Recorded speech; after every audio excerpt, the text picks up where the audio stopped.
Ojibwe. And we want to recognize that and hold that close, and to also recognize that if the wisdom and cultures of the indigenous peoples of North America had been respected by white settlers, we wouldn't be in the climate crisis that we are today. And so with that, we'd like to kind of jump into our program for this evening. So I would like to start out by asking some questions of our policy director, Kathleen Schuler. So Kathleen, can you give us some background on HPHC's work on climate justice and how that is connected to tonight's topic, the cumulative impacts policy? Yes, I can. And I'm really happy to see representation here from Rochester and Duluth and from tribal interests. So because those are all groups that are part of the environmental justice community and part of the cumulative impacts. So I've been involved with environmental justice for about 20 years. In Minneapolis, we had a group called Environmental Justice Advocates in Minnesota, and Karen was a member called EJAM. And we were working in North Minneapolis. But I'm really glad to see that there's so many groups working on environmental justice. And there's sort of this critical mass that people can have real power to reach environmental justice. So I'm glad that we've gotten to this point in history. And I think the cumulative impacts law and the rulemaking process can really advance that. So as a public health professional and a volunteer with health professionals for Healthy Climate, I've always been interested in environmental justice, recognizing that fossil fuel, chemical, and other industries, along with complicit governments, have created sacrifice communities. So you probably all know about Robert Bullard, who wrote Dumping in Dixie in 1990, and he's the father of environmental justice. And it's no accident that hazardous waste landfills, waste incinerators, petrochemical plants, coal burning power plants, and other polluting industries are more likely to be located in BIPOC and low-income communities. For example, Cancer Alley, which is the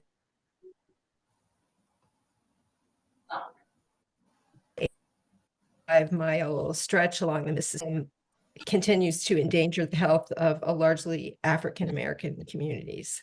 So that's in Louisiana, but we have communities here in Minnesota that are environmental justice communities. And so I took the lead on HPHC's report, Climate Justice and Public Health in Minnesota, and we can put a link in the chat. We published this in 2022. And it's probably no surprise to the people here that we found that Minnesota has many sacrifice communities, including North Minneapolis, Phillips and South Minneapolis. Both have high levels of pollution from numerous polluting industries, the Herc incinerator, and traffic pollution. We situated I-94 in a BIPOC community, as well as 35W cutting through a vital BIPOC community. And many tribal areas also experience pollution disparities, including the Prairie Island Indian community, which is one example. And Xcel Energy is storing 47 casks of nuclear waste close to where people live. And these types of pollution sources are much less likely to be cited in higher income, whiter neighborhoods. So I used to live in Linden Hills, which is zip code 55410, a very white, much richer neighborhood. And I compared the hazardous waste reporting facilities there compared with North Minneapolis 55411, and it was significantly different. You know, these facilities aren't cited in rich white neighborhoods. So the reason we're concerned as health professionals, long-term exposure to pollution in air, water, and soil impacts the health and quality of life of BIPOC communities, resulting in significant health disparities. BIPOC Minnesotans, according to the health department, have higher rates of heart disease, cancer, asthma, chronic illnesses, and a shorter lifespan, especially in infant and maternal health. Black and Indigenous infants are twice as likely to die before their first birthday than white infants are. In addition to pollution, we have the systemic racism has caused underlying health disparities in other areas like housing, income, wealth, employment, education, rates of incarceration, exposure to crime and violence, and food insecurity. So these socioeconomic stressors must also be considered in helping people lead healthier lives. So back to the connection to climate, which you asked me about, Brenna. So addressing climate justice is really important because we can't solve the climate crisis unless we address the underlying health and environmental disparities that are in the United States and they're in our state. Climate impacts will affect BIPOC and low-income communities first and worst. Extreme weather events such as drought, floods, extreme heat, and extreme storms have the greatest impact on communities that have fewer resources to mitigate harm. For example, lack of tree cover, lack of air conditioning in high heat events, lack of adequate stormwater infrastructure, options to escape in the case of a catastrophic event. A lot of people who are lower income are less likely to own a vehicle. So, and also not have adequate resources for recovery. So climate change builds on the underlying stressors that people experience. One thing is great to see that in our state and federal public policies are starting to address this problem by the Justice 40 initiative. So investing 40% of climate change action dollars in EJ communities so that more dollars are allocated for weatherization, electrification, renewables for families, and other mitigation strategies in this community. So we really need to lift everybody up in order to solve the climate crisis. Yeah, thank you so much for that background, Kathleen, and for making those connections more clear between the problem with historical marginalization and systemic racism in our state and beyond, and how that connects to environmental justice and climate justice. I would love to pass the baton to Sasha to hear more about your work and specifically to tell us about the cumulative impacts law. Like, so what is it and how did it get passed in Minnesota? Yeah, thank you. I almost wondered if Karen, if you would like to speak briefly about, the 2008 law, since that is really the precursor to all of this work that you authored when you were in the legislature. If you are interested in speaking on that, otherwise I can go ahead. Are you muted, Karen? Can you hear me now? Yes. Okay. Well, thank you for the invitation, Sasha. I'll try to share a little bit. Sure. Well, back in 2008, we did pass a state law that was the first in the nation that addressed the issue of the need for cumulative health impact analysis when we're looking at the kinds of incredible racial health disparities in our cities and in our country in various places.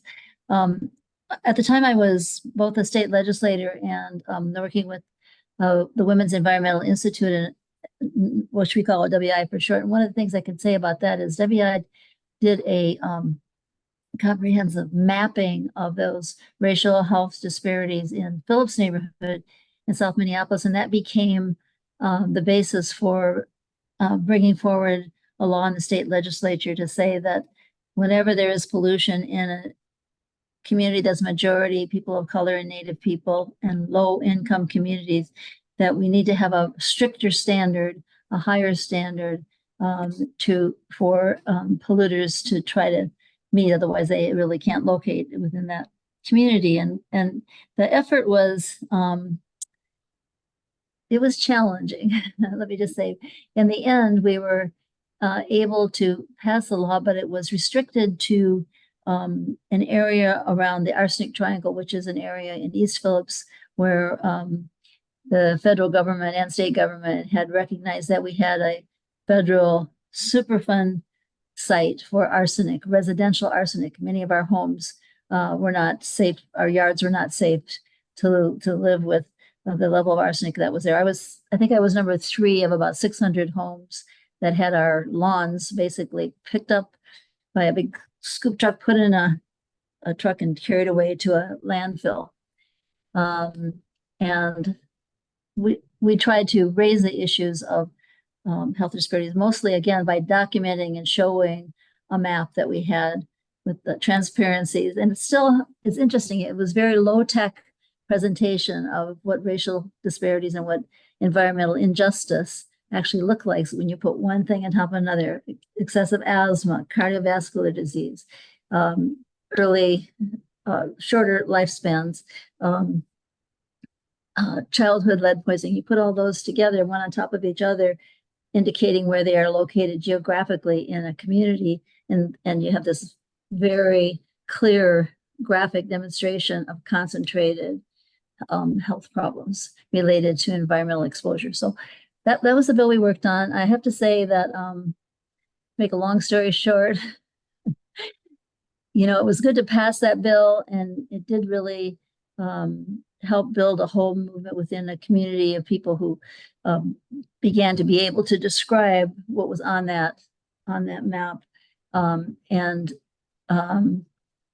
seek to change the relationship of the government agencies that are supposed to be providing protection to the public health of folks. And it was really eye-opening, and has been, to see that law really very minimally enforced. It was enforced, I think, 3 or 4 times in the area that it covered. Again, we were restricted to covering, the only thing that we could cover in order to pass the bill to get enough votes was what was called the arsenic triangle within a quarter mile of the center of this arsenic Superfund site. And 3 or 4 different applications, but we could not get it to protect the community as a whole from several very heavy duty polluters. And today I have to say I'm so grateful that the bill was passed last year that really included a much broader scope throughout the geographical scope throughout the state, to have this kind of cumulative health impact analysis required to be done. I think there's some real challenges to make it work, and I'm very happy to try to be supportive in any way I can with that. I think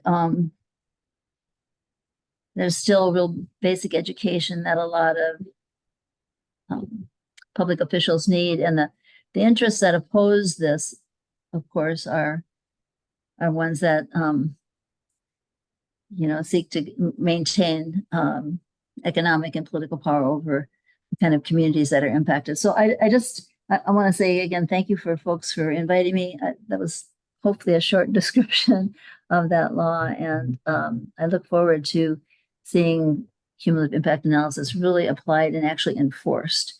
No more waiting around for it to be done. Yeah, thank you so much, Karen. It always feels like difficult to talk about the law that we passed last year without talking about the 2008 law, because that was such a huge basis for needing to expand this work, both in terms of the scope and in terms of the enforcement.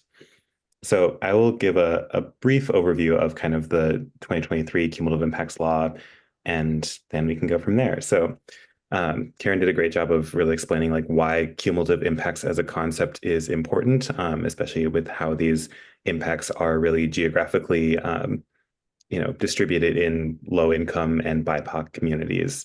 And Kathleen also gave a lot of really good examples of how certain communities have been historically marginalized, and decisions have been made that put a disproportionate amount of pollution burden on those communities. In terms of how the 2023 law kind of functions, which is the main area of my work, we based a lot of it off of the New Jersey 2020 cumulative impacts law, as that was seen as one of the most ambitious statewide cumulative impacts laws ever, and really the first statewide cumulative impacts law. I always have to add the caveat that, like was mentioned before, this law is going through the rulemaking process right now. So that means that there are details of the law that the legislature did not want to define because they are not scientists or experts on these aspects, but they wanted to give a framework to the Minnesota Pollution Control Agency that they could then flesh out. So there are certain parts of this law that are still being defined in rule. So there'll be parts of it that are more vague, or that I can only kind of hint at what they might look like.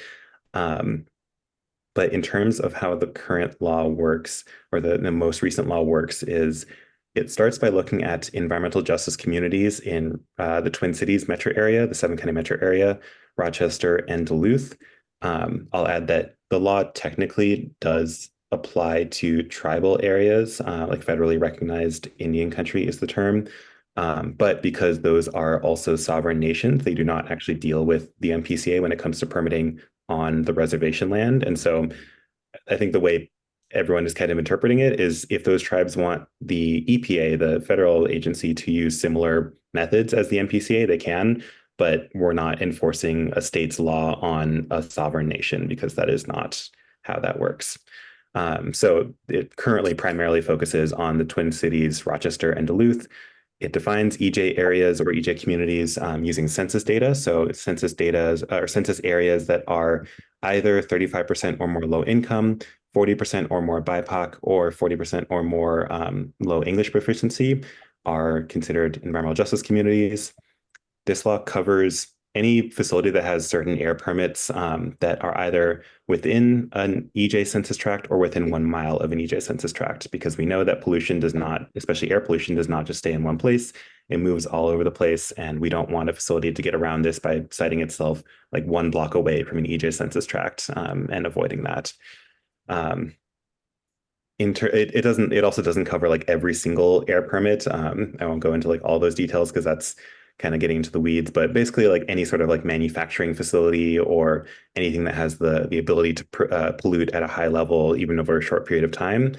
For example, if you go to the MPCA's website, where they list off the facilities that are included, there are a number of like hospitals, for example, that have to have backup generators for if their power goes off. And so while those facilities might not be polluting consistently at the level of like an oil refinery, they have the potential to be polluting at a higher level in certain circumstances. So if a facility that has one of those permits is within an EJ area or within 1 mile, and it's either applying for a new permit, or reissuing the permit, or expanding the permit, they would first have to determine if they are required to do a cumulative impacts analysis, where they would measure their emissions and measure the community that they're in against a certain set of benchmarks that will be determined in rule, basically to say how much impact are we estimating we're going to have, and how overburdened is this community already. And if they meet those benchmarks, then they would be legally required to do a cumulative impacts analysis. We didn't want to ever let this be a decision by the commissioner or anything. We wanted to set very clear standards of, if a facility is going to be polluting a certain amount, or they're in an overburdened community, then they have to do this analysis. The analysis is being defined in rule as well. So it'll likely look at how much pollution is this facility emitting, how overburdened or how susceptible to pollution impacts is the community, and how much is this facility going to add to that level of being overburdened. We might even take a similar approach to New Jersey, where it really is a geographic comparison of how overburdened is this community compared to the statewide average, for example, when it comes to like asthma rates or cancer rates or things like that, or like ambient air pollution, all these different factors, and determine whether or not a facility is then making any of those above average stressors even worse.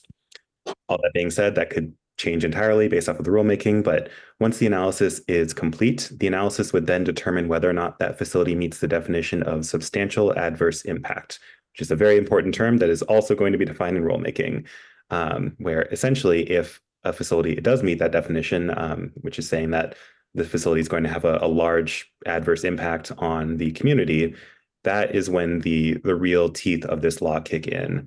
Essentially, this law comes down to letting overburdened, historically marginalized communities decide whether or not they want these polluting facilities in their community. So if a facility does this analysis and the analysis shows they meet the definition of substantial adverse impact, either that permit just gets denied, or the facility can attempt to enter into a community benefit agreement with the impacted community. If they're not able to enter into that agreement because the community does not want them there, or they're not providing enough benefits for the community to say it's worth it, then their permit gets denied. So again, essentially, it is about letting communities decide for themselves whether or not they want these polluting facilities in their neighborhood. And if so, then they would also legally get, or they would also get some legally mandated benefits.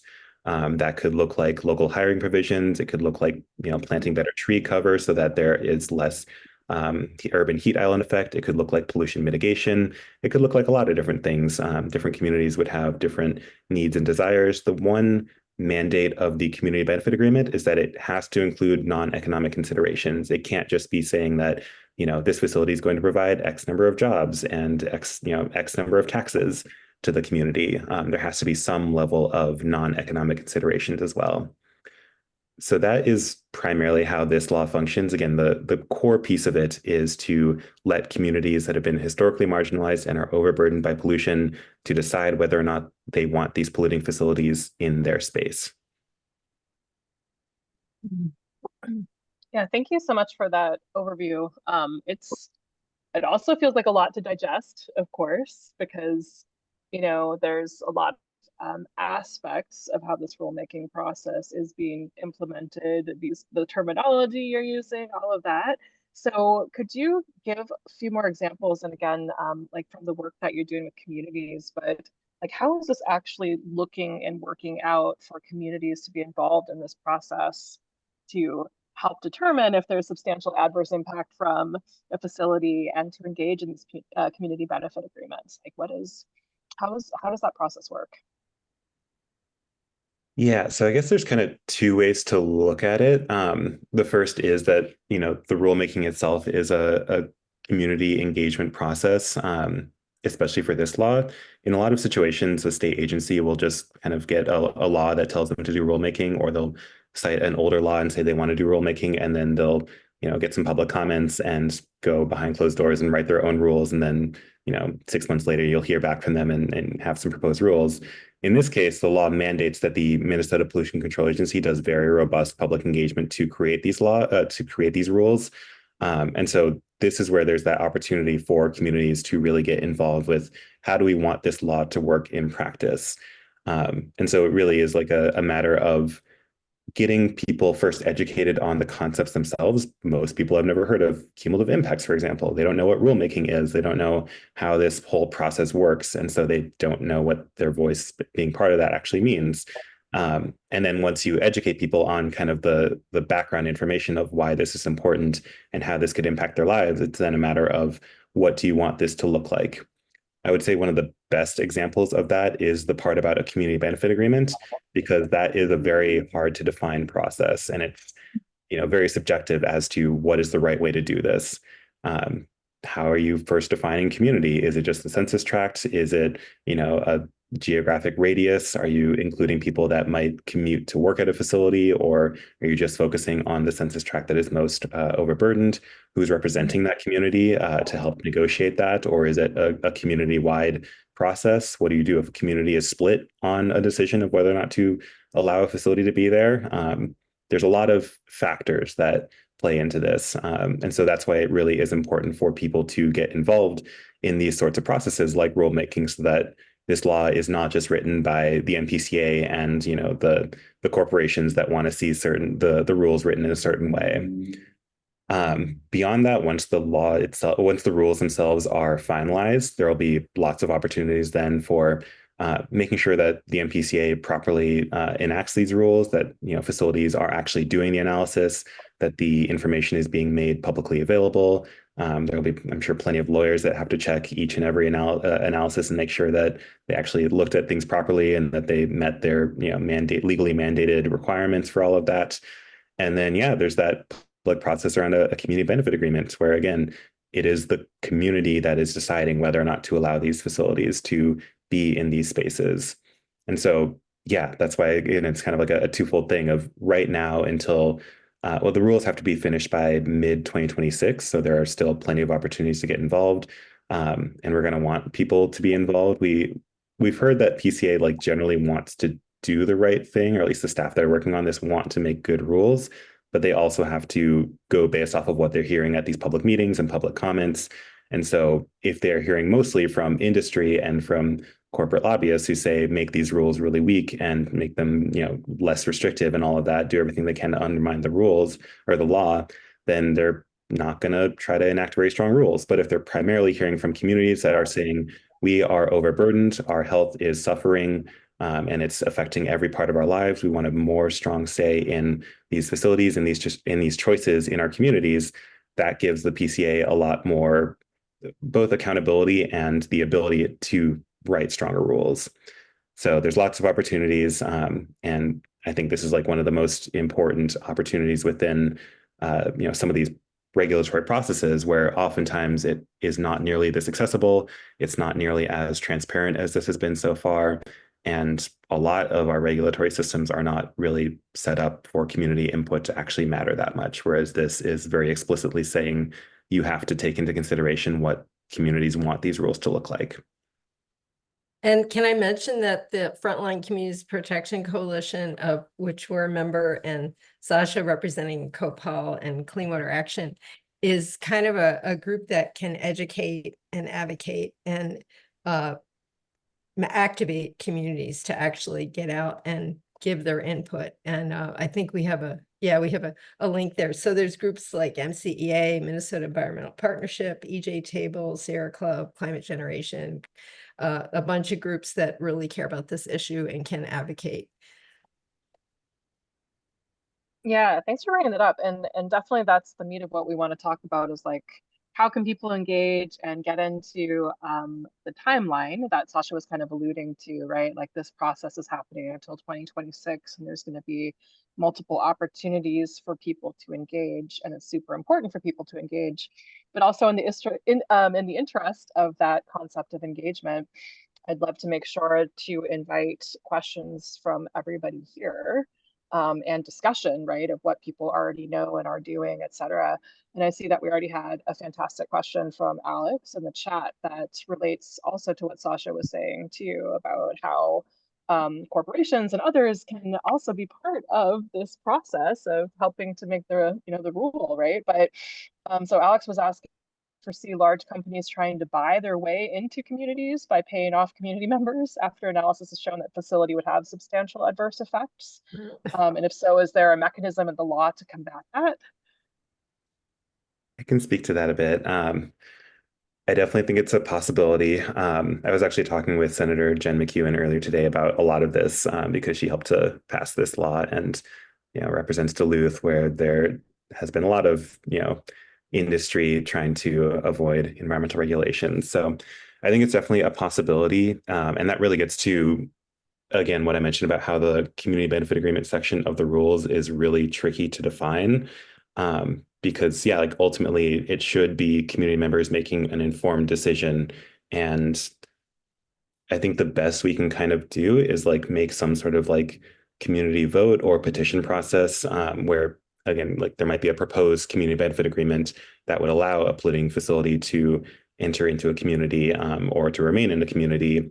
And the analysis would hopefully show that, or the analysis would hopefully be written in a way that is clear and understandable to community members. That's something else that we're advocating for, is in a lot of regulations, it's very complicated analysis, looking at like computer modeling of pollution and getting data from a bunch of different facilities and all of that. And I think there's more benefit to keeping the analysis simple enough that community members can really have an informed opinion based off of it, and can understand like, oh, if I allow this facility to be here, my child might have, X higher chance of having asthma, or my lifespan might be reduced by X number of years. I don't know if we can get that specific, but making it so people can understand the very material impacts of these facilities, and then, allowing them to have that kind of informed opinion. We still have to kind of figure out like if there are more clear ways within the rule itself to avoid explicit like paying community members to vote in favor of these sorts of things, because that is absolutely a risk and something we've seen in a number of communities. But I also think like this, because this law is set up the way that it is, I think it'll incentivize companies to try and avoid going into the most overburdened communities, because if they can avoid doing a cumulative impacts analysis in the first place, that saves them time and money. And if they can avoid the process for entering into a community benefit agreement, that also saves them time and money. And so they can preemptively look for the communities that are less overburdened by pollution and try to be sited there and avoid the regulations in the first place, which again is not perfect. We would prefer they don't pollute anywhere, but it also means that we're protecting the most historically overburdened communities that this law kind of aims to protect. I feel like that opens a whole other can of worms, but Dan, you have your hand up, so please go ahead and ask your question. Yeah, thanks. Boy, this is great information that, I've heard about cumulative impacts just at a high level, but getting to more specifics. And it might be helpful for me too to understand, at least I know it's still in rulemaking, but what are some specific types of permits that might fit under this? Are these just like new facility permits, or are they existing facility permits like the HERC that would be up for a new permit to continue operating? Would that qualify? Are these any type of company that may have any type of pollution, like a gas station wants to go into East Phillips, they'd have to do cumulative impacts? It might help me to better understand specifically what kind of project might be looking at a permit that would fit under cumulative impacts evaluation. Yeah, I can definitely touch on that. And MPCA right now is updating the list of facilities that currently exist in EJ communities, in or nearby EJ communities under the law, mostly because they had to update the maps themselves earlier this year. So we don't currently have the most up-to-date list of those facilities. But yeah, to start off, it does include facilities that are currently existing. That was a very important part of this because there were groups and organizations that got involved with the express purpose of targeting facilities like the HERC incinerator. So this law does affect those sorts of facilities if they are applying for permit reissuance or if they have to expand their current permit. There are some challenges there in that Minnesota regulations just have some like loopholes around some of this, mostly that there are some facilities that have non-expiring permits that they never have to get reissued. And there are also, I think pretty much every facility that has this kind of permit has what's called a permit shield, where as long as they get the permit application into the MPCA on time, they can continue operating until their new permit is issued.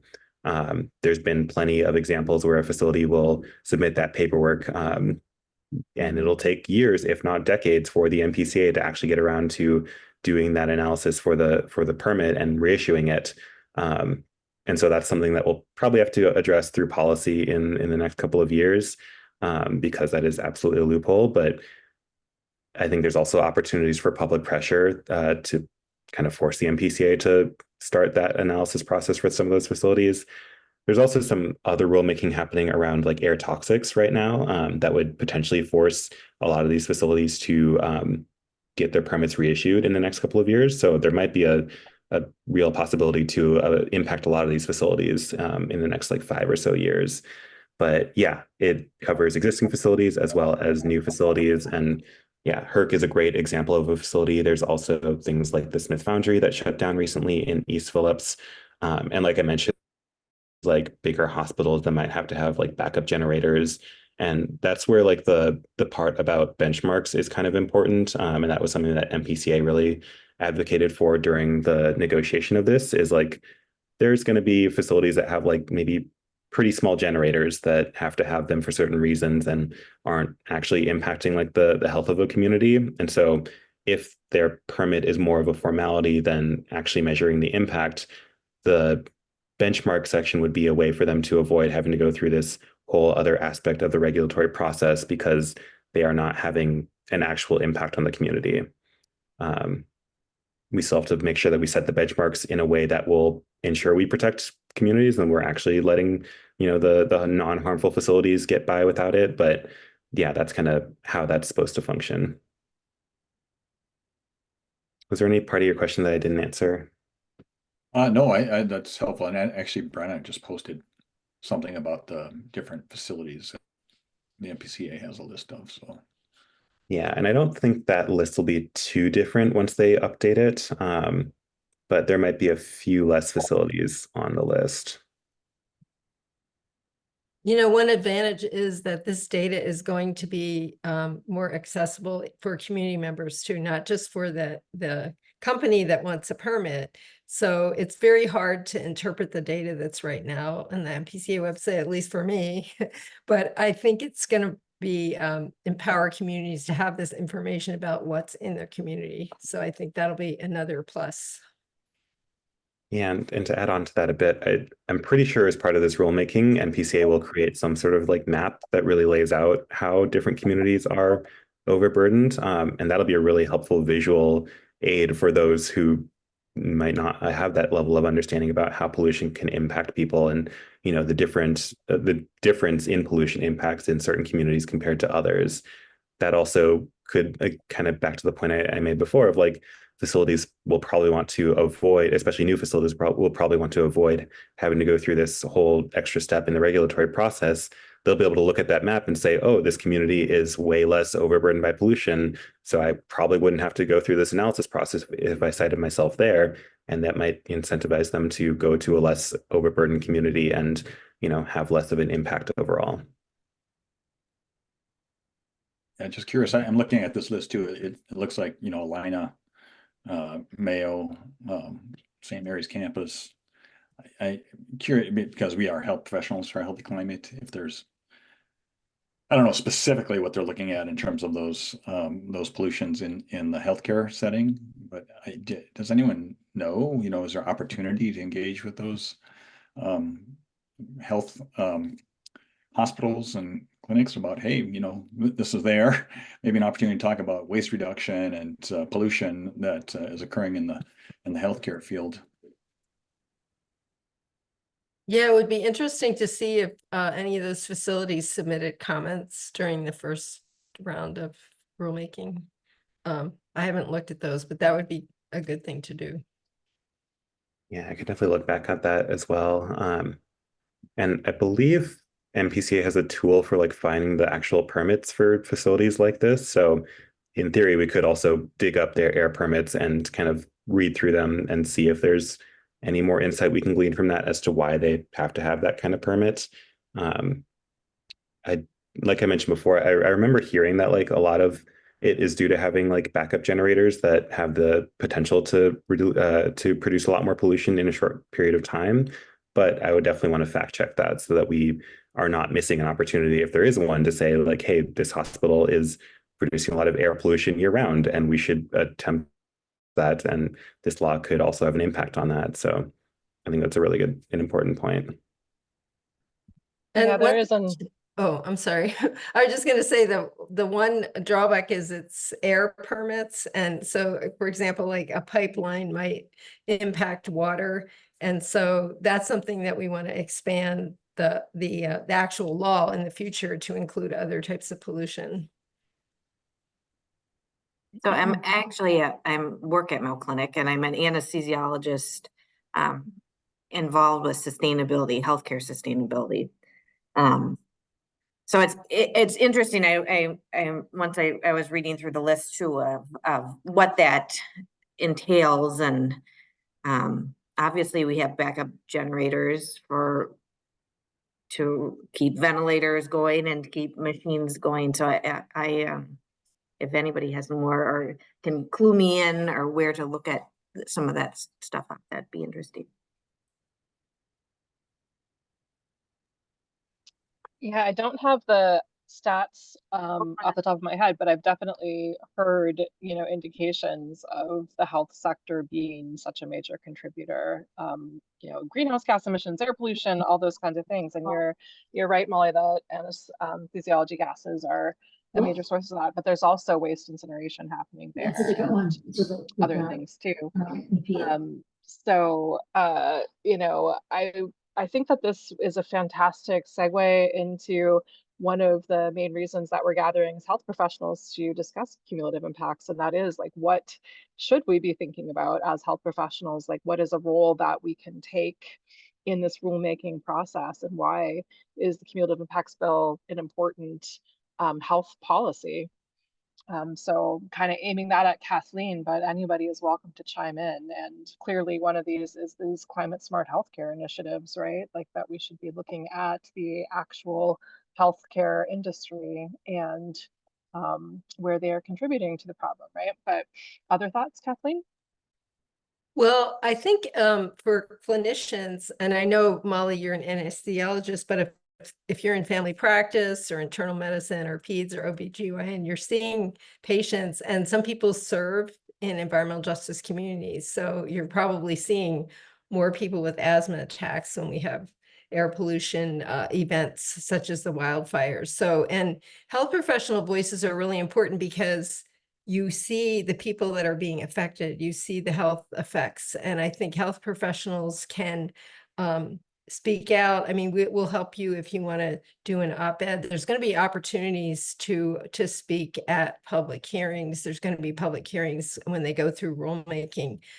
So I think, and then just get educated about it. There's going to be a meeting that the MPCA is hosting on September 19th. I'm sorry. Yeah, September 19th. And basically the question they're looking at is determining when a cumulative impacts analysis is required, which is like a critical question. And so the Frontline Communities Protection Coalition is hosting a meeting. This is going to be in Minneapolis, hosting a meeting on the 18th, the night before, at Climate Generation for an hour, and then people can stay longer if there's people still have questions. So getting educated on the issue is really important. Yeah, thank you. We will definitely be following up with more information about those meetings as well and sending out follow-up links. So Karen, it looks like you'd like to speak. Please go ahead. Thank you. I just wanted to mention one thing that I would like to see this coalition take on is, the right to know about health, about the disparities and so on is really crucial. And there is public policy on several sides of that issue that I just want to mention. One, it has to do with the cancer registry. Right now, any of us who are in the cancer registry, I happen to be one of the people, there's missing information that the community should have the right to know. And that is, any of us who are listed there do not have anything beyond our name, address, race, current occupation, current address.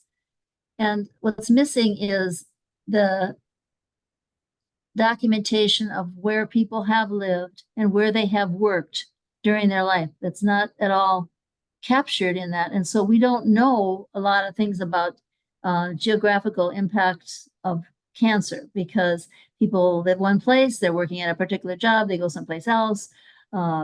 It's a missing impact that I just want to point out for this incredible coalition. If somehow we could try to get that law changed to include the environmental impact geographically of where people live and where people work.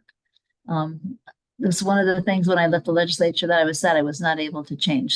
So maybe,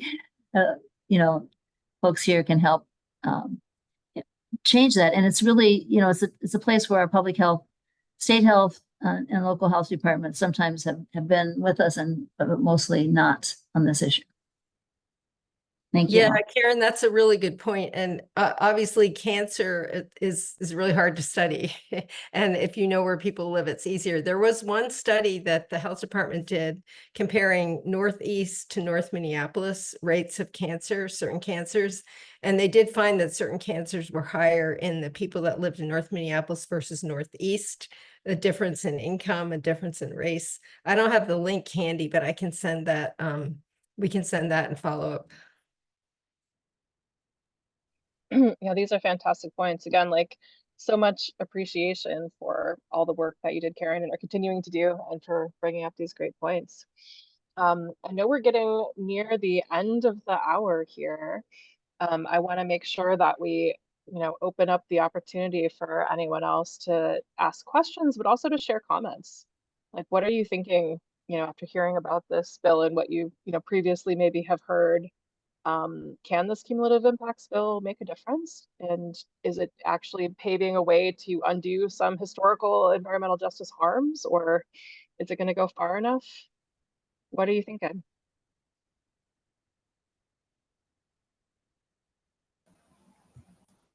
Brenna,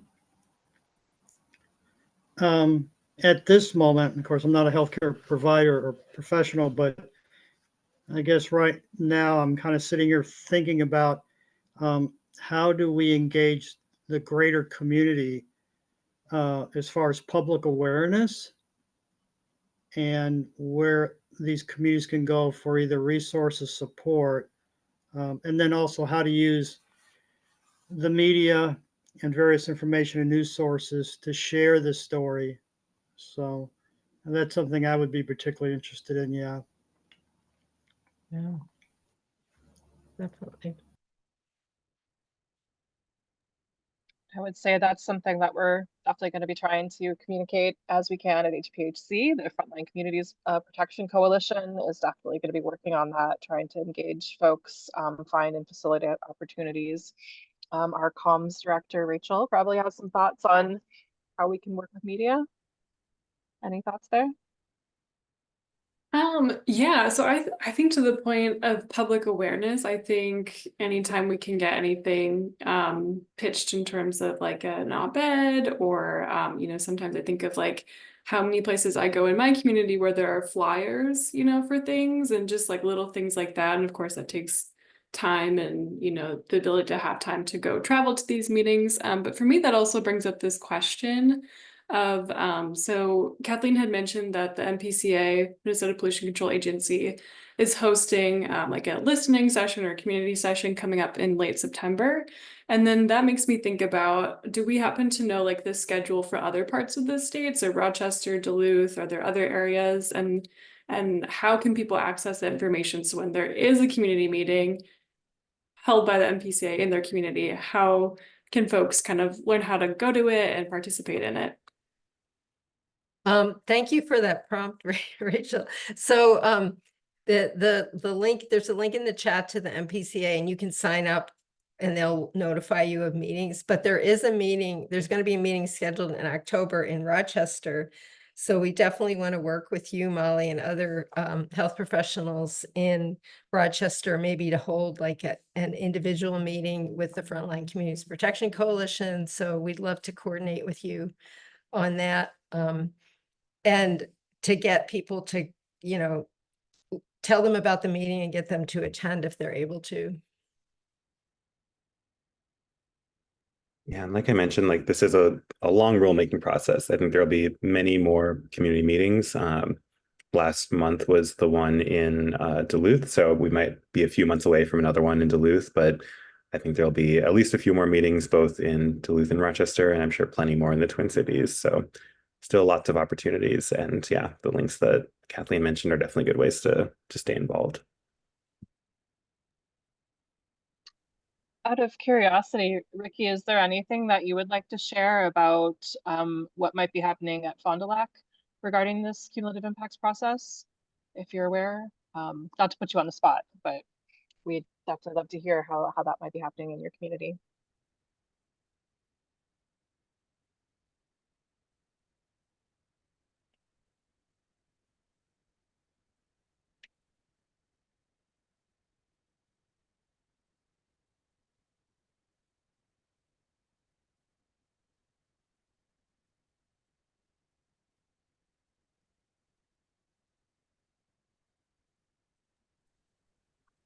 I really can't can you hear me? Yeah, I really can't update what's going on with Fond du Lac, with the cumulative impacts law. My thoughts were gravitating toward when it's lots of room for public input to formulate the policy. You know how things develop over a course of time, and you have a draft, and then you see it change before your eyes. So I'm curious as to, in real time, would that be seen like, say, when the industries start to have their input, and then you see you can actually see what they're putting in there then, collectively or individually. So that's my wonder. The way they can see us publicly, are we able to see their input publicly?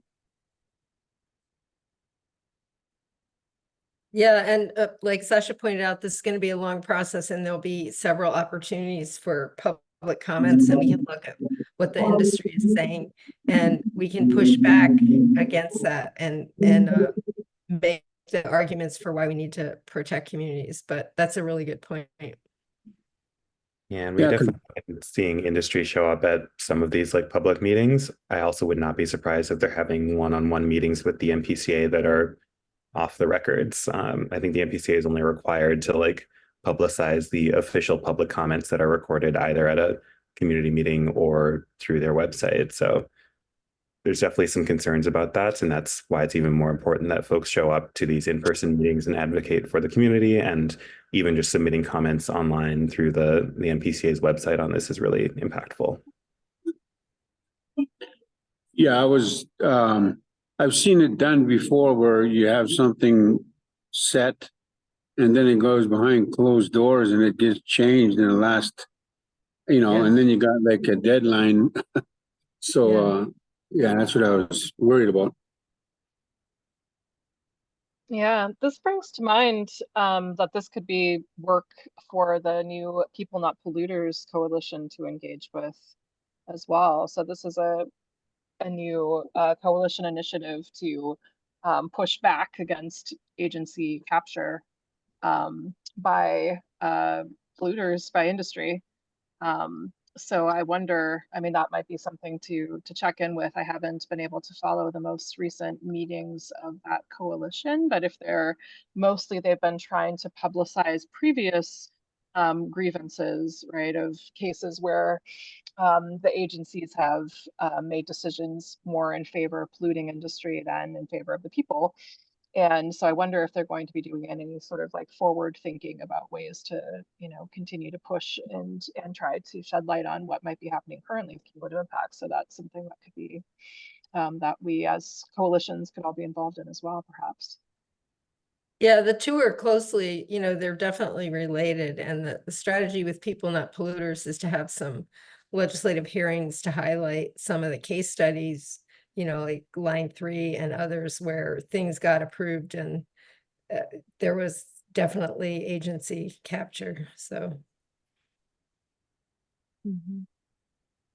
Well, I realize that we've come past the time that we had slated for this conversation. I'd like to give one more opportunity if anybody